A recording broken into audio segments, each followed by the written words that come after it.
Oh, merci Seigneur. Merci pour ta puissance. Merci pour ta gloire.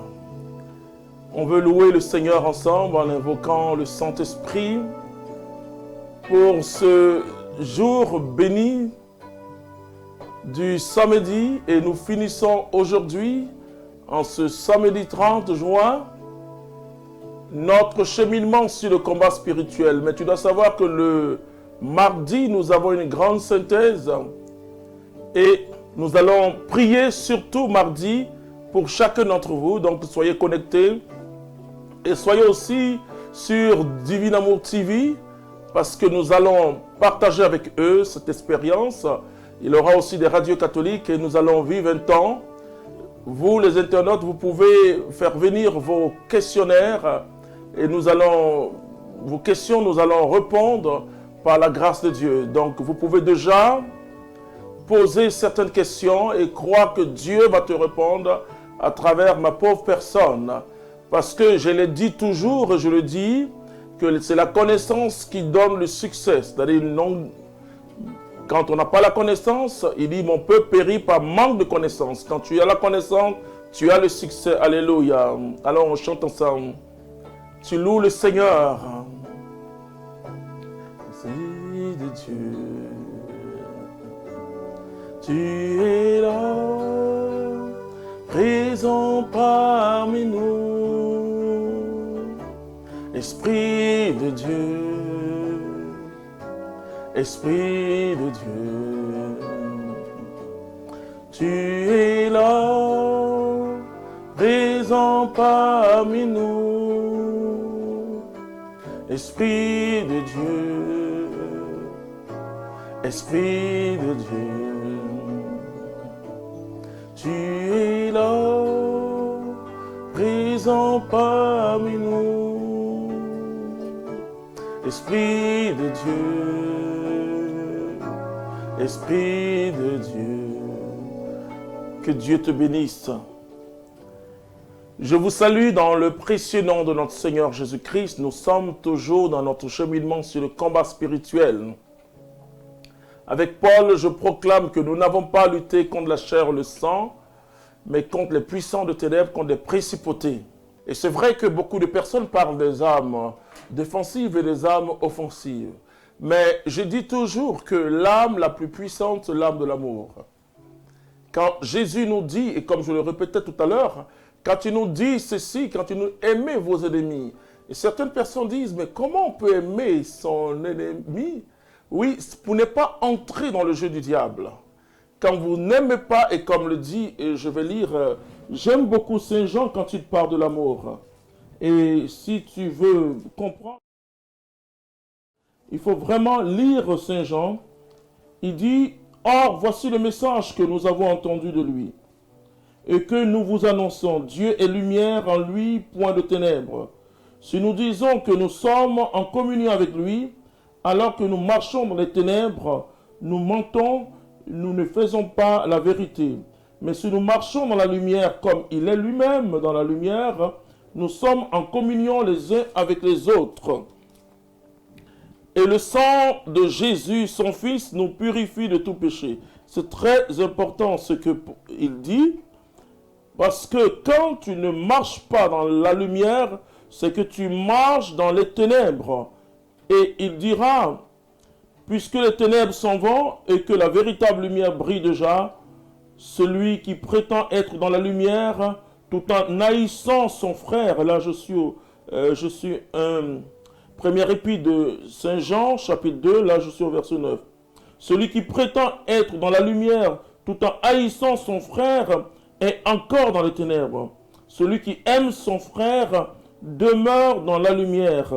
Et il n'y a en lui aucune occasion de chute, nous dit la Bible. Mais celui qui hait son frère est dans les ténèbres, il marche dans les ténèbres, il ne sait pas où il va, parce que les ténèbres ont aveuglé ses yeux. Parole du Seigneur notre Dieu. C'est très important, frères et sœurs. En 30 ans, j'ai vu une chose, c'est que le diable cherche à mettre la haine dans notre cœur. La haine, la colère, la jalousie, l'envie et autres, parce que notre être intérieure. Vous voyez, dans le mois de juillet, je montrerai comment garder cette victoire, et parce qu'il faut le passage de l'homme ancien à l'homme nouveau. C'est-à-dire le vieil homme à l'homme nouveau qui est à l'image du Christ en nous, cette manifestation vivante de la présence de Dieu, ce Dieu qui agit par son esprit et qui nous transforme. Paul dit que tous ceux qui sont en Jésus-Christ sont devenus une nouvelle création. Nous sommes en nouveauté de vie. Alors quand nous laissons la haine entrer dans notre cœur, nous donnons du pouvoir à Satan contre nous parce qu'il est le prince des ténèbres. Alors que nous sommes de la lumière de Dieu. Alléluia. Alors, comment combattre? Et Paul va essayer de nous aider. Je vais lire Éphésiens chapitre 6 à partir du verset 12. Car ce n'est pas contre des adversaires de sang et de chair que nous avons à lutter, mais contre les principautés, contre les puissances, contre les régisseurs de ce monde de ténèbres, contre les esprits du mal qui habitent les espaces célestes. C'est pour cela qu'il vous faut endosser l'armure de Dieu, afin qu'au jour mauvais, vous puissiez résister et après avoir tout mis en œuvre, rester ferme. Tenez-vous donc debout avec la vérité pour ceinture, la justice pour cuirasse. Vous comprenez, un jour un chrétien m'a posé une question. Est-ce qu'on peut mentir dans le bien? Je dis mentir dans le bien. Et vous savez, beaucoup de chrétiens citent beaucoup de paroles. Hein. Ils disent, voilà, Abraham a menti, c'est Sarah que c'est sa sœur, etc. Laisse-moi te ramener en Jean chapitre 8. La Bible nous montre clairement que le diable est un menteur. Le mensonge, c'est quand tu commences à mentir, tu rejoins le diable, parce que lui, il est menteur depuis le commencement. La Bible nous dit de nous tenir. Tenez-vous donc debout avec la vérité pour ceinture. La ceinture, c'est vraiment ce qui équilibre notre vêtement. Et donc la vérité nous soutient, nous met en équilibre dans la vie spirituelle. Tu ne peux pas mentir. Tu ne peux pas simplement dire non, un mensonge mignon, etc. Non, ce n'est pas possible. Tu joues le jeu du diable. Et on dit en lui, il n'y a point de péché. La Bible dit il est pécheur depuis le commencement. Ok? Nous sommes des êtres de vérité. Quand j'écoute parfois les chrétiens, surtout dans des situations politiques, au début vous les écoutez, c'est bien, et après vous vous rendez compte qu'ils sont partisans. J'ai été, moi, édifié dans le mauvais sens. Ma nation a connu une crise grave et nous sommes en train de sortir par la grâce de Dieu. Et quand en avril 2011, d'abord avant avril 2011, la crise qu'on appelait la crise post-électorale dans mon pays, la Côte d'Ivoire. Hein? Vous ne connaissez pas cet endroit, c'est à l'ouest de l'Afrique. Donc, mais j'ai entendu des propos. J'ai vu des chrétiens à tendance, je le dirais, mais qui ont mis un trait sur la parole de Dieu, sur Jésus, même dans l'église. Même dans l'église, même dans la communauté. Et il y a eu des choses, ma propre communauté, il y a eu des choses, mais j'ai dit, en vrai, à quel évangile nous croyons? Est-ce que nous croyons que Jésus est vraiment le chemin, la vérité et la vie? Nous jouons le jeu du diable. Et alors que nous sommes des enfants de ténèbres, la Bible nous dit que dans le fruit de l'esprit, le fruit de la chair plutôt, il y a parti pris. Quand vous avez une opinion négative, bien sûr, Dieu a mis en nous une intelligence de pouvoir analyser les choses, ce qui est bien, ce qui est mauvais. Mais le chrétien, c'est celui qui ne juge pas son prochain. Juge pas son prochain. Vous savez, on pose une question au pape François que vraiment j'aime. J'aime tous les papes, mais François, c'est vraiment...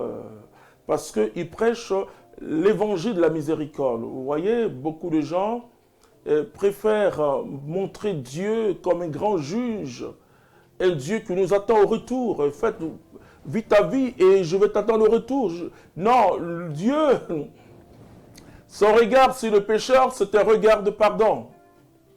Et c'est pourquoi je le dis, je répète, frères et sœurs, vous qui m'écoutez, il faut enlever Dieu d'une conception bizarre de la religion. Parce que Jésus-Christ, c'est la vie. Jésus-Christ, ce ne sont pas des règles. Ceux qui sont bien, ceux qui sont mauvais, ils se laissent toucher par Marie-Madeleine. Ils ont Zachée. Je prêchais dernièrement en Europe. Et je sais qu'ils ont beaucoup de choses contre l'Église. Il y a eu des scandales, etc., etc. Ils ont beaucoup de choses contre la religion chrétienne. Alors, je dis, moi, je suis venu pas pour vous parler de la religion. Je suis venu vous parler de Jésus-Christ de Nazareth. Donc, je le fais sortir de la religion. Alors, il m'a regardé comme ça, il dit oui. Alors, je montre que Jésus aime le pécheur. Bien sûr, il hait le péché, mais il aime le pécheur. C'est très important, frères et sœurs, nous sommes des êtres de vérité. Quelqu'un peut se tromper, on le voit en politique. Mais nous avons, frères et sœurs, nous sommes des prophètes. N'oubliez jamais que tu es établi prophète, tu es établi roi, tu es établi prêtre. C'est-à-dire que toi, tu es un médiateur entre les hommes et Dieu. Qu'est-ce que tu fais? Tu plaides. Et en même temps, en plaidant pour ton frère qui est dans le péché, tu t'abaisses devant Dieu, tu t'inclines en demandant pardon aussi pour toi. J'aime beaucoup Daniel parce que le peuple a péché, mais il dit, Seigneur, nous avons péché contre toi. C'est très important de le savoir. Et ce sont des toutes petites choses, parce qu'on peut vous donner des formules. On dit, il faut prier, prier, prier, le diable ne pourra pas t'attaquer. Il se trompe, cette personne-là. Le diable ne peut pas attaquer quelqu'un qui vit dans l'esprit. Il peut te tenter, ça c'est sûr. Mais il ne peut pas t'attaquer, ça veut te vaincre, ce n'est pas possible. Parce que tu es dans la lumière. Et comme le dit Jean, celui qui aime est dans la lumière, celui qui hait son frère est dans les ténèbres. Donc c'est par l'amour. La vérité nous permet de proclamer que Jésus-Christ est le Seigneur parce qu'il est la vérité. Alors mon frère, ma soeur, toi qui m'écoutes, je ne sais pas à quel pays tu appartiens. La Bible nous invite à prier pour les autorités. Tu peux donner tes analyses, tes critiques même, mais tu dois prier. Or, si tu as la haine contre une autorité, tu ne peux jamais prier. Alors que l'autorité représente ta nation, et la Bible dit, nous devons prier pour les autorités afin de mener une vie calme et paisible. Moi, je vais annoncer Jésus-Christ.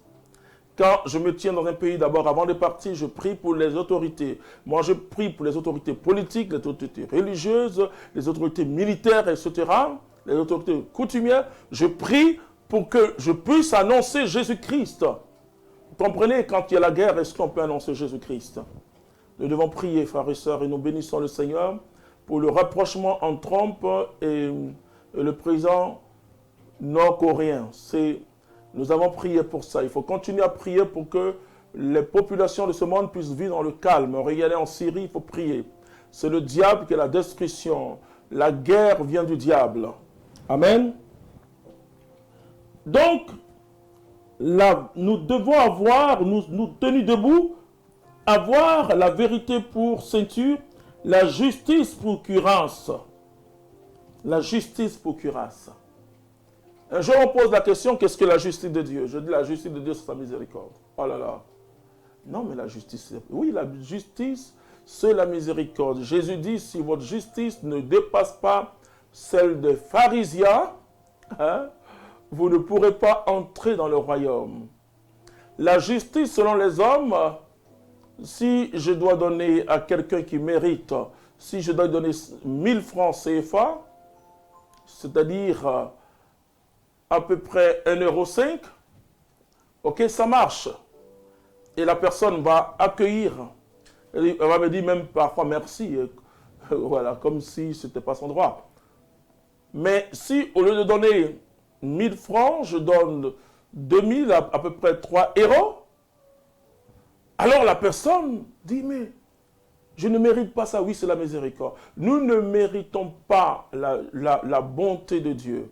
Nous ne méritons pas le salut de Dieu. Alors que nous étions pécheurs, Christ est mort pour nous. Donc, la justice et la vérité vont ensemble. La justice, c'est être droit devant Dieu. Petit enfant, tu marcheras devant la face du Seigneur. Tu dois marcher devant la face du Seigneur et tu dois être juste parce que Jésus, vous savez, l'image de Jésus était présente en Abel, le juste. Vous savez, le juste et le saint nous ramènent au Messie. Abel était juste. Donc, comme Abel, Jésus est mort par jalousie, par la haine des hommes, mais Dieu merci, si le sang d'Abel criait déjà vengeance, mais le sang de Jésus crie miséricorde, Père, pardonne-leur, car ils ne savent pas ce qu'ils font. Et comme je le dis, la justice de Dieu, c'est sa miséricorde. Ce n'est pas un tribunal humain. Alléluia. Et tu dois être juste, traiter les hommes avec miséricorde et avec droiture. Alléluia. Qu'est-ce que la Bible nous dit encore? Et on va lire toujours. Il dit, et pour chessure le zèle à propager l'évangile de la paix. L'évangile de la paix. Jésus est le prince de la paix. Il est celui qui nous donne la vie. Il est celui qui nous donne le salut. Et en proclamant l'évangile, ne dis pas, je ne suis pas assez converti. Mais chaque fois que nous proclamons l'évangile, vous savez ce que nous recevons?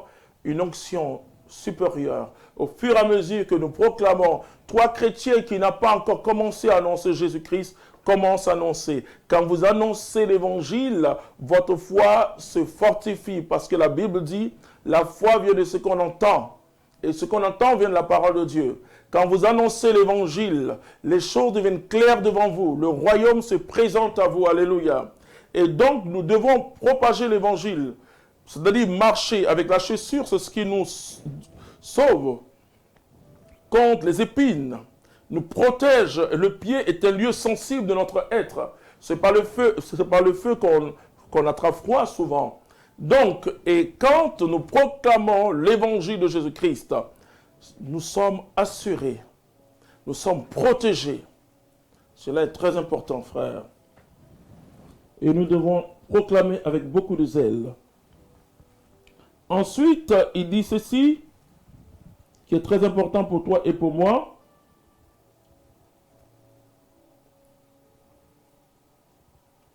Ayez toujours en main le bouclier de la foi grâce auquel vous pourrez éteindre tous les traits enflammés du mauvais.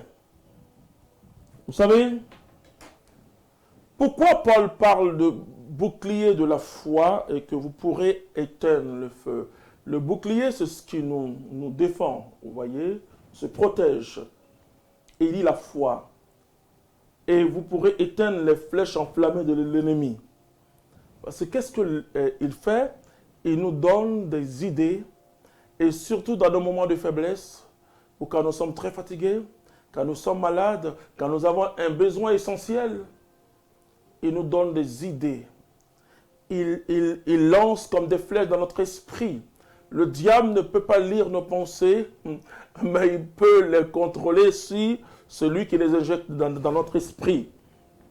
Il voit comment, si par exemple un jour, je vous donne un exemple, quelque temps après ma conversion avec les persécutions, ça arrive. Quelqu'un m'a demandé, mais pourquoi dans le livre de témoignages sur la vie de la communauté, tu n'as pas parlé de tes souffrances, de tes persécutions? J'ai dit, parce que je crois à la parole de Dieu, Jésus dit, vous aurez tous ceux qui ont perdu papa, maman, frère bien à cause de moi, auront tout cela au centuple, mais auront aussi la persécution au centuple. Donc la persécution, c'est mon frère, ma soeur, si tu suis Jésus-Christ, je crois que tu rencontreras la persécution. Et comme le dit un de nos aînés dans la foi que Dieu a pris, Charles Valitio, il dit que si tu ne l'as pas encore rencontré, le démon, c'est que tu marches dans la même direction que lui.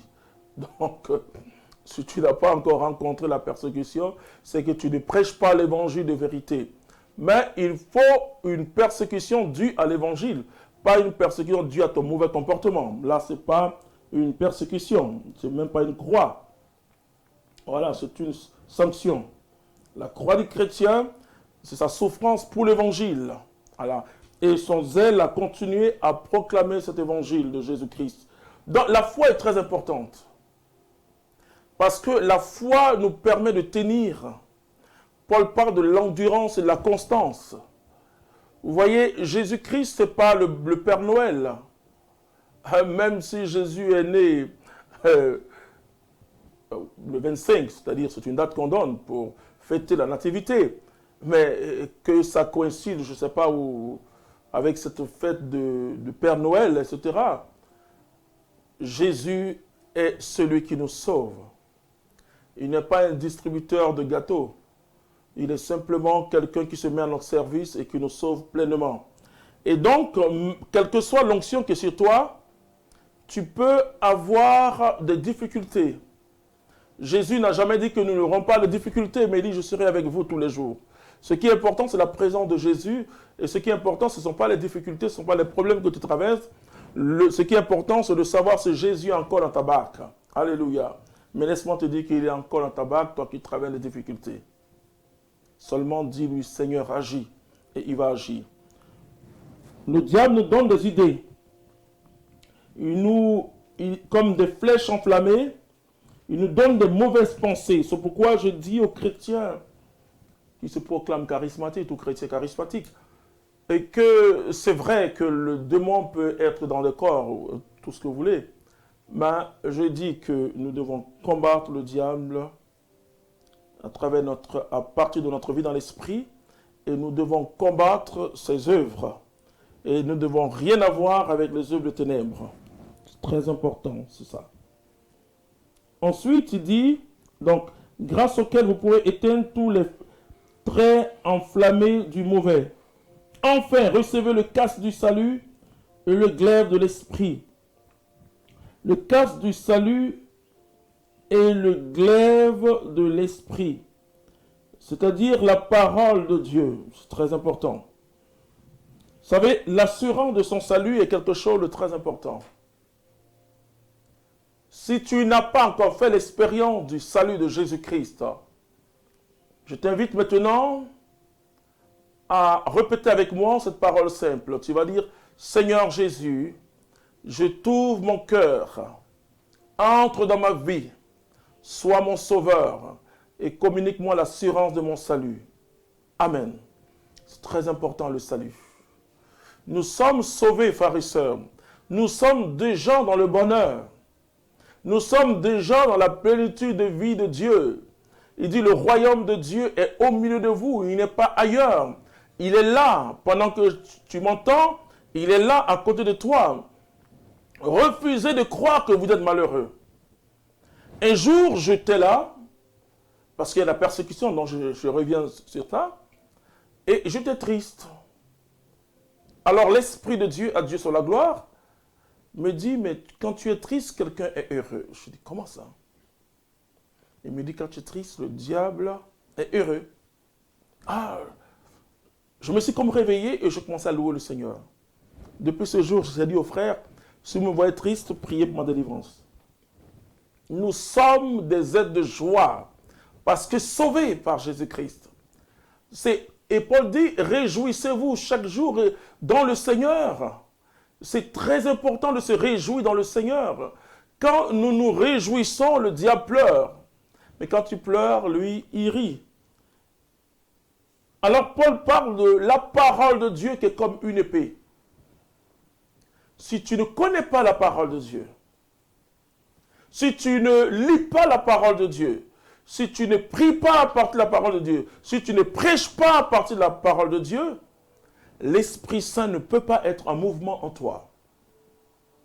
Mais j'ajoute aussi que ce qui fortifie, va fortifier aussi notre vie. C'est pas, vous savez, parfois quand on parle de l'Eucharistie, on dit, bon, pour nous les catholiques, l'Eucharistie, c'est cette présence réelle de Jésus. Alors, si tu as cette grâce de participer chaque jour à la messe, ton être intérieur, l'homme nouveau, est fortifié chaque jour. Et aussi, quand on parle de la Vierge Marie, ce n'est pas pour les catholiques, c'est pour l'humanité. Vous, les catholiques, nous, les catholiques, nous pensons que Marie est pour nous. Nous pensons que l'Eucharistie, c'est pour nous. Nous pensons que le pape, c'est Pierre. Tous ceux qui se disent chrétiens sont de l'église de Pierre. Alléluia. Donc, nous devons nous ouvrir aux autres en leur disant, moi j'ai prêché au Niger, je demandais pardon aux musulmans. Je leur ai dit que je vous demande pardon parce que nous chrétiens, on a fait comme si Jésus est pour nous tous. Jésus n'est pas catholique, il n'est pas protestant, il n'est pas ariste, Jésus est Dieu. Et mes frères musulmans, je vous aime personnellement parce que l'islam vraiment c'est la paix. Et je dis toujours à mes frères musulmans, prie Jésus. Beaucoup viennent me dire, bon, papa, est-ce que je dois changer de religion? Laisse-moi te dire, toi qui m'entends, peut-être que tu seras dessus peut-être, mais je vais te dire, moi je ne prêche pas la religion. Je prêche Jésus-Christ. Oh, bien sûr, certains après, j'apprends qu'ils se sont fait baptiser. Gloire à Dieu. Mais la Bible dit, quiconque croit en lui aura la vie éternelle. Pour moi, c'est très important. Pourtant, je suis très fier, comme je vous le dis. Quand je ferme les yeux, je suis catholique. Quand je dors, je suis catholique. Dans tout ce que je fais, je suis catholique. Ça, c'est ma famille religieuse. C'est ma tradition religieuse. Et je me sens bien dans cette tradition religieuse. D'autres aussi peuvent se sentir bien, mais il y a un seul qui sauve, c'est Jésus-Christ de Nazareth. Donc, je dis souvent que Jésus, c'est pour l'humanité. Jésus est mort pour le bouddhiste. Jésus est mort pour le sorcier. Il est mort pour le rosicrucien. Il est mort pour le franc-maçon. Il est mort pour le protestant, le catholique. Vous comprenez? Nous devons communiquer Jésus au monde. Cela est très important. Pour cela, il nous faut prêcher comme le pape l'évangile de la miséricorde. On lui pose la question, qu'est-ce que tu en dis des homosexuels? Et dernièrement, je l'ai dit encore en Europe. Nous sommes trompés. On a changé l'évangile par la morale. Le monde n'a pas besoin de la morale. Le monde a besoin de l'évangile. Alors le pape dit, qui suis-je moi pour juger mon prochain? Qui suis-je pour... Alors d'autres disent, mais pourquoi le pape ne pas... Non, écoute. Ils ont choisi. Moi, j'ai choisi Jésus. J'ai choisi Jésus et je suis épanoui. Ils ont besoin de savoir que moi, Clément Kobé, depuis 27 ans, je suis heureux dans mon mariage. Donc, quand on parle de mariage, c'est un homme et une femme. Je suis heureux dans ce mariage. Alors, quand on me voit vivre avec deux barbus qui s'embrassent et qu'ils vont me voir avec mon épouse, ils vont dire, mais c'est pas normal. Ah, on peut être heureux à deux parce que, hommes et femmes, on peut être heureux, mais quand vous montrez le visage du mariage déchiqueté, alors deux camarades garçons ou deux camarades filles se disent, bon, mieux vaut qu'on reste ensemble. Voilà. Ce n'est pas l'idéal que moi j'ai choisi, mais je dois, par mon idéal, montrer la beauté de ce mariage. Et je peux vous dire, vous qui n'êtes pas mariés, il y a 27 ans, Dieu soit la gloire. Il n'y a pas un seul jour où j'ai été en palabre avec ma chérie. Mais je ne dis pas qu'on ne se donne pas des coudes. Hein. Se donne des coudes. Mais nous avons choisi Jésus-Christ. Et donc ça dure depuis 27 ans. Alléluia. Donc nous devons proclamer Jésus-Christ. Certes par la parole, mais par notre comportement pour que les gens reçoivent Jésus-Christ. Donc, le chapelet, dans le combat spirituel, depuis que moi j'ai fait une véritable expérience de Marie, une véritable expérience de Marie à 29 ans, et je me suis rendu compte que le chapelet, il ne faut pas réciter, mais il faut méditer le chapelet. Alors, c'est l'évangile, c'est pas... Il n'y a qu'une seule parole d'intercession. C'est prie pour nous. Prie pour nous, et comme je l'ai dit dans cette émission sur Marie, que nous prions avec Marie. Marie prie pour nous. Elle parle à son fils. Donc, elle est médiatrice. Quand une médiatrice, c'est entre nous et son fils. Mais Jésus est le médiateur entre nous et le Père. C'est très important, vous voyez, que soit beaucoup de catholiques remélangent ou nos frères évangéliques disent, mais pourquoi vous dites que Marie est médiatrice? Oui, elle est médiatrice de toute grâce. C'est-à-dire qu'elle prie pour nous, elle à la face de Jésus. Elle a une puissance sur le cœur de Jésus. Et beaucoup aussi disent, ben pourquoi Dieu pouvait prendre n'importe qui. Ok, bon, c'est vrai que Dieu pouvait prendre n'importe qui, toi aussi, il pouvait prendre quelqu'un d'autre à ta place. Peu importe, mais c'est toi qui l'as pris. C'est Abraham qui l'a choisi. C'est Moïse qui l'a choisi alors qu'Aaron était là. Donc, et d'ailleurs, et Paul dit, mais qui va discuter avec le jugement de Dieu? Et pourquoi il prend tel et qu'il laisse tel? Voilà, pourquoi Dieu choisit Jacob, pourquoi pas son frère? Mais Dieu a choisi Marie depuis toute éternité parce que Dieu est omniscient. Et donc, Dieu a réalisé son plein salut par la médiation charnelle humaine, quand il dit charnelle humaine, à travers une femme qui met au monde le Sauveur. Voilà. C'est ça, ce grand mystère de l'incarnation. Donc, l'Eucharistie fortifie notre être intérieur. La prière, le Ave Maria, nous aide. Mais laissez-moi vous dire, c'est la vie dans l'esprit. De toute manière, la Vierge Marie ou la vie sacramentelle nous conduisent à cette vie dans l'esprit. Et la prière en langue, oh, certains disent, mais c'est du charabia que les gens parlent. Paul dit ceci, et je vais vous le lire. C'est très important à comprendre. C'est la seule prière, c'est le seul charisme qui contribue d'une manière directe à notre édification. Je dis bien, à notre édification personnelle. Tous les autres charismes, c'est pour l'édification de la communauté. Je vais vous lire ça. 1 Corinthiens chapitre 13, verset 1. Non, excusez-moi, j'ai pas... 1 Corinthiens, verset 14.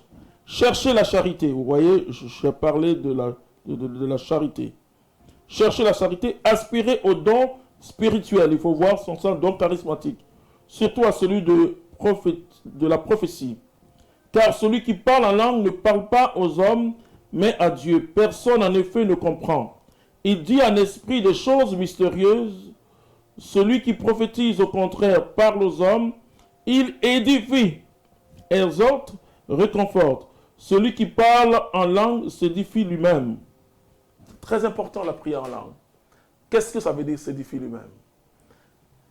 Comme le dit Paul aux Corinthiens, la prière en langue, ce n'est pas une prière de l'assemblée. Le chant en langue, oui, ça se comprend, c'est mélodieux, etc., c'est bien. Mais il dit que lui, Paul, alors qu'il parle aux Corinthiens, il dit, mais je prie en langue plus que vous. Mais je prie en langue dans ma prière personnelle. Écoute, toi qui es dans les assemblées, écoute, si c'est une prophétie en langue, oui, ça édifie. Une prophétie en langue a besoin d'une interprétation. On aura le temps de parler de charisme un jour. Mais la prière en langue, celui qui prie en langue, même si c'est en assemblée, tu ne dois pas prier fort. Ce n'est pas possible. Mais dans ta prière personnelle, laisse-moi te dire que tu dois avoir 1 heure au moins de prière en langue. C'est une prière pauvre, mais je parle à Dieu, je parle en esprit à Dieu, je m'édifie moi-même. C'est le seul charisme qui nous édifie d'une manière directe. Les autres charismes, leur exercice, c'est dans une grande humilité, un grand détachement, peut nous conduire à une sainteté. À cause de leur fait service, parce que je me mets au service des autres, sans rien demander en retour. Dans la gratuité, vous avez reçu gratuitement, donnez gratuitement. Mon frère, toi qui m'écoutes, je répète, quand tu choisis Jésus-Christ de Nazareth, tu choisis forcément une forme de vie de détachement.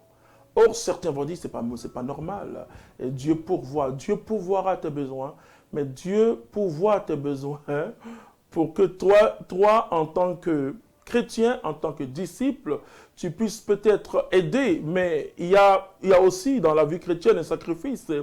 Un jour, dans une prison en Europe de l'Est, au temps du communisme fort, il y avait des prisonniers, il y avait un catholique, un protestant et d'autres. Vous savez, quand on se retrouve dans la persécution, il n'y a plus de domination. Et ils avaient un morceau de pain, ils étaient 7. Un morceau de pain. leur dit non, toi tu as plus besoin de manger que moi, toi tu as plus faim que moi. Et finalement, personne n'a mangé, ils sont morts. Quand tu es chrétien, j'ai dit, nous devons, puisque le Christ qui était riche, il s'est dépouillé afin de nous enrichir. Tout ce que Dieu mettra sur ta main, c'est pour son peuple et son œuvre. Tout ce que Dieu te donnera, écoute-moi bien, il y a un piège là-dedans. Ce que Dieu ne fait pas comme moi, peut-être. Moi, je n'ai pas de compte en banque. Je ne demande jamais l'argent pour moi-même. Ce n'est pas possible. Ma communauté s'organise. Elle vit bien. Dieu merci. Alléluia. Mais tout ce que Dieu me donne, parce que Dieu me donne à travers des gens, à travers son œuvre, je le remets au service de Dieu et de mes frères. Automatiquement. Ce que je te dis, c'est très important parce que moi, je te célèbre à Cocody.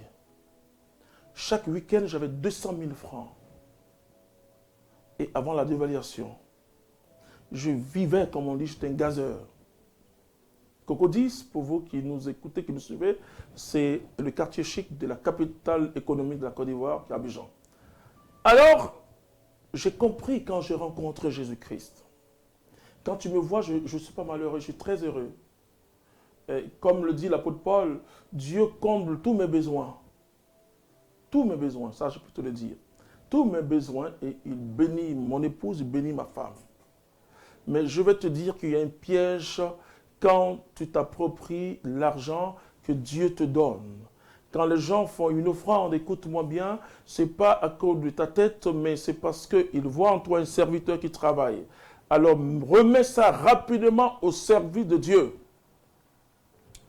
Et je dis, comment reconnaître qu'un serviteur qui, apparemment, parce qu'il y en a qui sont jaloux aussi, ils te voient avec une voiture, ils disent, ah oui, mais il prend l'argent de l'enfant, ils ne comprennent pas. Ouais, ça c'est sûr. Mais le signe, c'est ta générosité.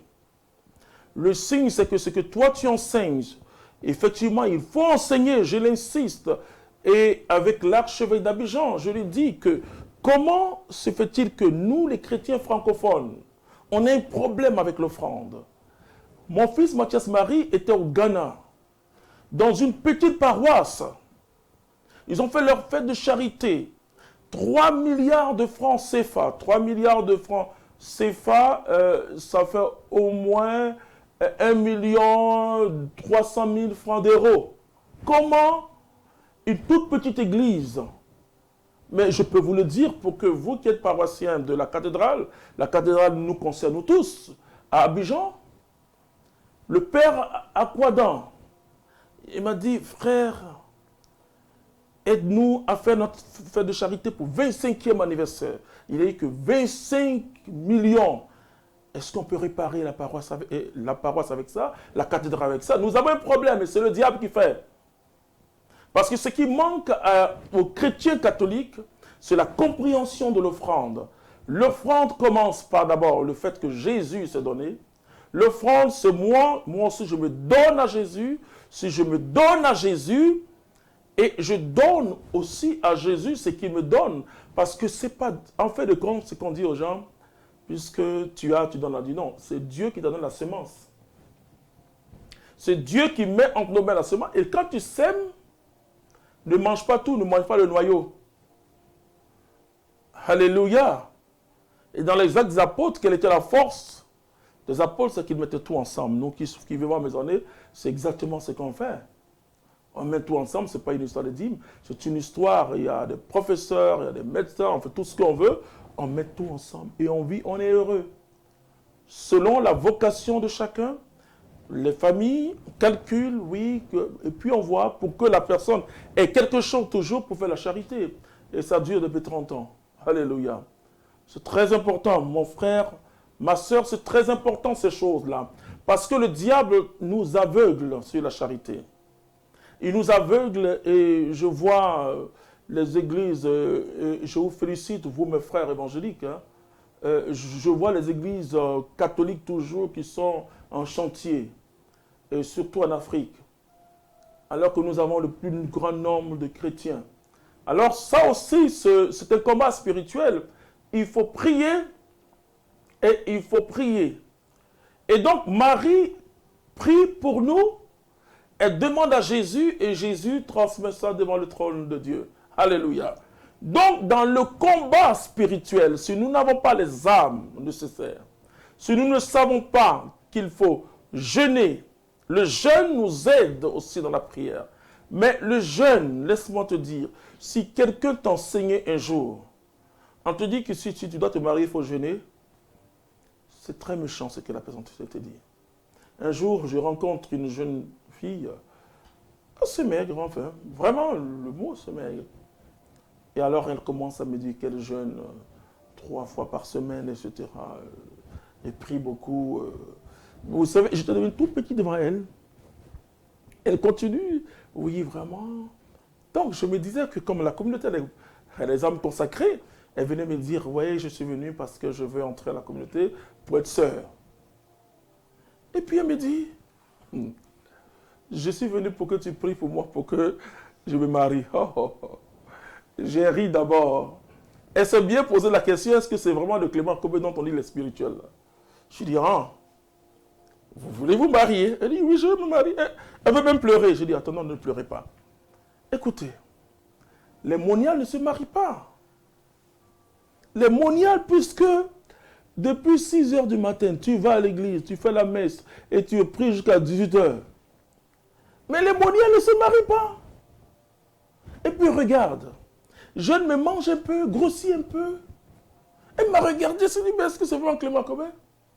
Dieu merci, aujourd'hui, elle est mariée. Oui, c'est ça, vous comprenez? Le jeûne, c'est en vue d'un bien spirituel ou d'un combat spirituel. Je jeûne pour ma conversion. Vous voyez le carême? Pourquoi on jeûne? C'est pénitence. Je jeûne pour ma conversion. Donc le jeûne est lié à quelque chose de spirituel que je demande. Je peux jeûner, c'est vrai, comme une préparation de cette semaine au renouveau charismatique. On jeûne pour recevoir le Saint-Esprit. Donc quand on jeûne, c'est toujours par rapport à quelque chose de spirituel. Il faut le dire partout. Partout qu'on ne jeûne pas parce qu'on veut se marier, on ne jeûne pas parce qu'on est malade. Si je jeûne parce que je suis malade et que je risque de mourir. Si je jeûne et parce que je veux un enfant, ça doit être parce que j'ai discerné qu'il y a un combat spirituel. Il y a un combat spirituel vis-à-vis du mariage, quelqu'un qui m'empêche de me marier, alors ça veut dire que je jeûne pour être plus sensible à l'Esprit Saint.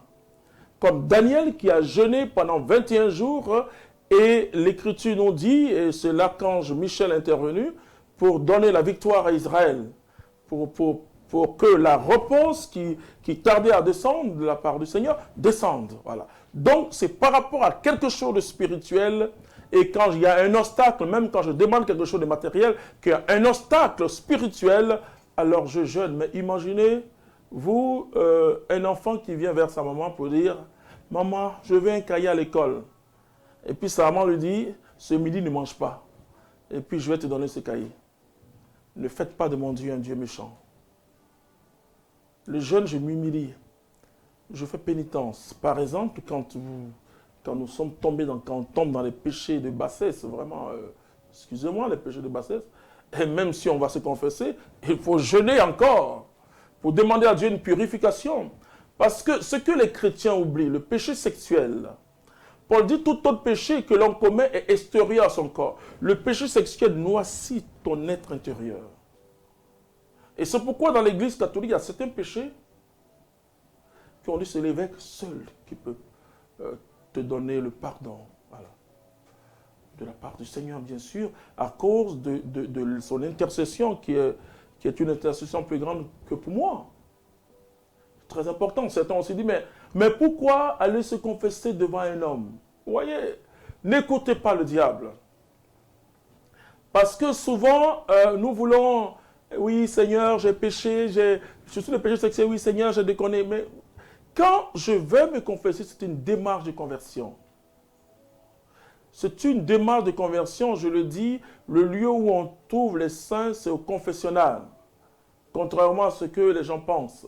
Tu dois fréquenter le confessionnal, tu dois aller te confesser souvent.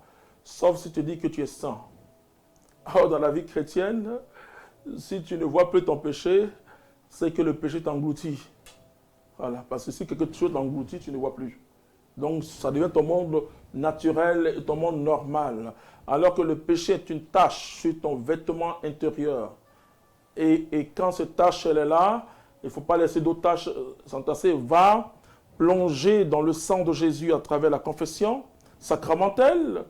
Et pour ceux qui n'ont pas d'empêchement par rapport à ça, là aussi, c'est une autre difficulté. Donc, pour que tu reçoives le pardon, la miséricorde de Dieu. Et pourtant, quand tu parles à Dieu, il t'écoute. Pourtant, quand tu parles, Dieu te pardonne. Mais la tâche, il faut que la tâche soit ôtée totalement. Donc, c'est l'efficacité de ce pardon-là. Les autres qui n'ont pas cette grâce, Dieu les pardonne. Ben, vous savez, ce n'est pas avec n'importe quel savon qu'on enlève les tâches les plus têtues. Il y a des tâches têtues. Donc, mais au confessionnal, tu es sûr de ressortir totalement blanc. Ton vêtement de baptême qui avait été sali, tu sors. Donc, le diable empêche la confession. Il veut que tu gardes ton péché. Et surtout quand vous êtes prédicateur, quand vous êtes, mais comment aller m'humilier, hein, alors que j'ai escroqué une femme, alors que je l'ai dit, mais continue. Continue, c'est grave. Tu vas, et les gens vont continuer à tomber, comme c'est ce qu'ils aiment, ils vont continuer à tomber, et ils vont crier, bon, il n'y a pas de problème. Mais tu risques d'être disqualifié. Paul, qui est Paul, il dit, je traite durement mon corps de peur qu'après avoir prêché aux autres, je ne sois disqualifié. Comment vous pouvez enseigner la délivrance aux gens sans leur enseigner la conversion? C'est ça le problème. Il n'y a pas de délivrance sans conversion. Quand j'ai affaire à une personne, moi, je vais te dire la vérité. Quand j'ai affaire à une personne, que que l'esprit mauvais est venu par le péché, je ne prie pas pour elle, je dis, va te confesser d'abord. Tu n'as pas besoin de me confesser ton péché.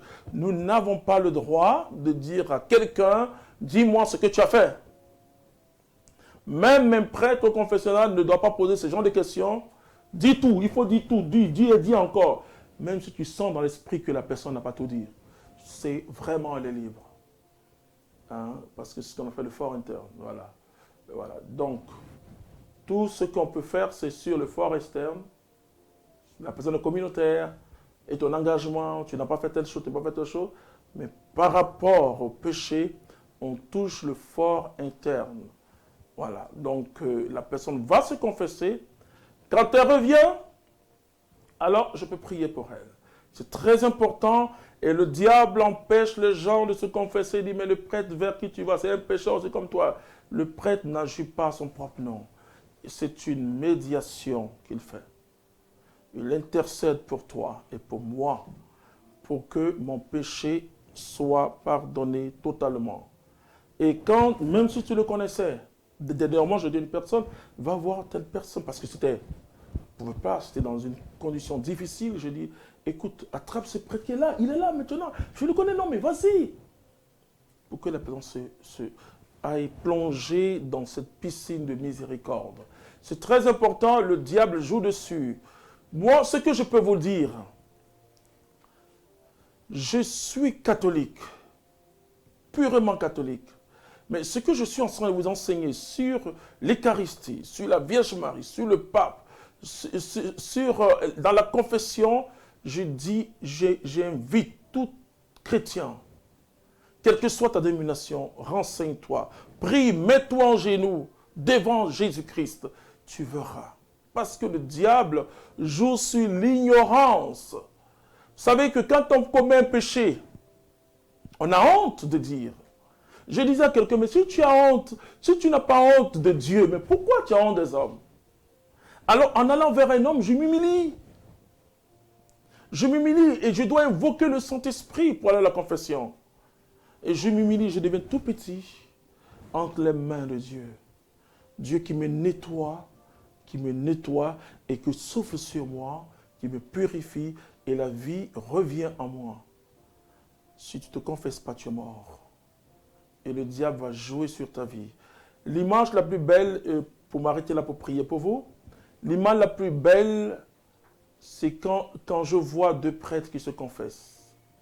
Ou bien un évêque qui va se confesser devant un prêtre. Vous voyez, c'est ça, c'est tellement beau. Le diable, il est orgueilleux.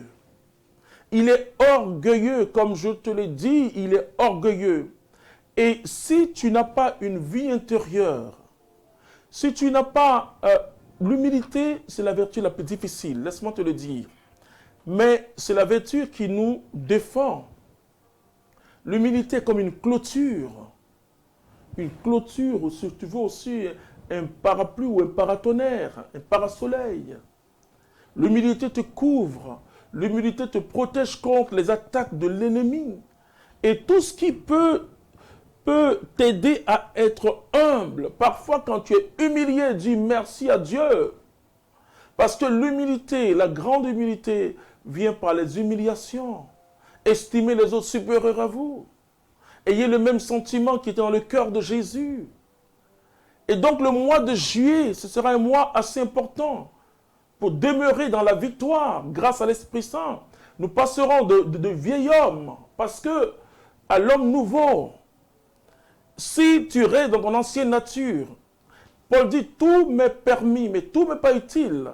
Alors on pense que le diable, on va le voir, et comme on a dans la mythologie grecque, on a vu des choses, des images au Moyen-Âge, on lui donne une forme, on lui donne une couleur. Je te dis que c'est un impur esprit. Et il agit que spirituellement. Il agit que spirituellement, mais pour t'avoir, il faut que tu laisses Dieu. Il faut que tu quittes la lumière pour aller dans les ténèbres. Et quand il t'a... C'est ça. Il y a une semaine, je donne un témoignage de gens. Si quelqu'un, il dit, je veux l'onction de Dieu. Je veux l'onction de Dieu. Je vous demandez pourquoi. Ah oui, pourquoi on dit que... Mais vous allez aller jeûner. Oh. Et après ça, cette expérience, vous allez voir que la personne va commencer à exercer. Mais laissez-moi vous dire, si tu as demandé quelque chose qui n'est pas selon le royaume de Dieu, c'est le diable qui est là. Et il se déguise. Il faut avoir un discernement pour reconnaître sa présence. Tu ne dois pas chercher l'onction parce que tu veux être un homme célèbre. Oh là là, je te donne un témoignage. Je n'ai pas cherché la célébrité, ça ne m'intéresse même pas. Ça ne m'intéresse pas et j'ai aimé Jésus-Christ. Et je peux te dire que j'ai connu plus de souffrance en rencontrant Jésus-Christ que quand j'étais dans l'autre monde. Alors je peux te le dire, le célèbre, c'est celui qui s'efface devant Jésus. C'est celui qui est à l'abri du Très-Haut. Quand vous êtes à l'abri du Très-Haut, vous ne craignez aucun mal. Quand le Seigneur est votre berger, même quand vous traversez l'ombre de la mort, vous ne craignez aucun mal. Parce que le Seigneur est votre berger.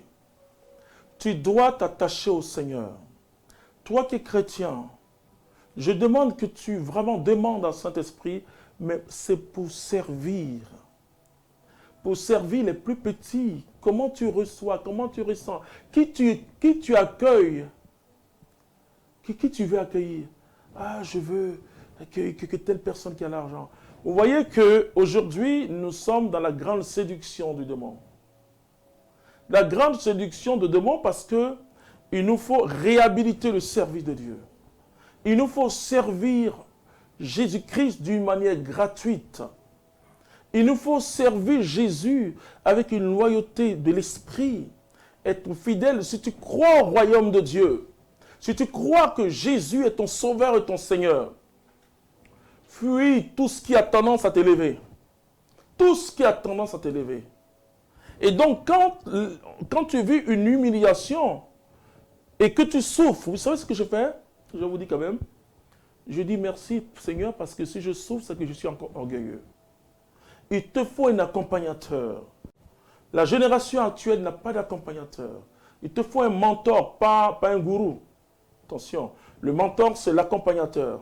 Celui qui va, pas un gourou. Parce que, gourou, là, non, c'est mon fils, c'est mon père. Parfois, ça ressemble à un gourou. Je dis un accompagnateur. Quelqu'un qui est sérieux dans sa foi. Quelqu'un qui est sérieux dans sa foi et que tu vois vivre. Celui-là, il va t'aider.